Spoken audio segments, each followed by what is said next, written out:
Hi everybody, this is Miss Gilding. Today I'm going to read Don't Cry, Big Bird by Sarah Roberts, illustrated by Tom Leigh, featuring Jim Henson's Sesame Street Muppets.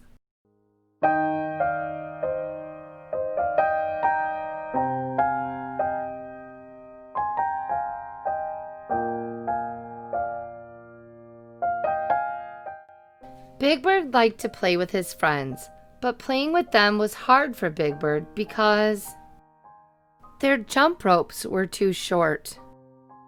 Their hopscotch boxes were too small. Their hide-and-seek hiding places were too little. Their seesaws came down but never went up. One day, Big Bird came home from the park by himself. "I'm too big to play with my friends," he sobbed. He was so busy crying, he did not see his friend Snuffleupagus. "Don't cry, Bird," said Snuffleupagus. "You are not too big. Their games are too little." Big Bird jumped up. He stopped crying.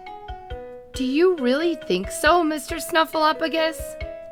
"Yes, Bird, I really do," said Snuffleupagus. "You are a very nice size, big like me." Then Big Bird had an idea. "Hey, we are both big, so let's play together," said Big Bird. Snuffleupagus shook his head. "No, Bird, I can't play now. It's time for my nap." And Snuffleupagus went slowly down the street. "It's nice to be big," Big Bird said sadly, "but sometimes I wish I could make myself smaller." Back at the park, Ernie and Bert were thinking, "If only Big Bird were smaller, then he could play with us," said Ernie. "Well, we can't make Big Bird smaller," said Bert, "but maybe we can make our games bigger, like this," and he tied 2 jump ropes together. Grover ran to get Big Bird. "We have a big surprise for you," said Grover. When Big Bird got to the park, Ernie and Bert were turning the big rope. "Jump, Big Bird," they said. Big Bird jumped. The rope went over his head. "Hooray for Big Bird," they said. Everybody had a turn at jumping rope. Then Betty Lou drew the biggest hopscotch boxes ever. "Come on, Big Bird, hop," she said. Big Bird hopped. Then he looked down. "I did it right," he said.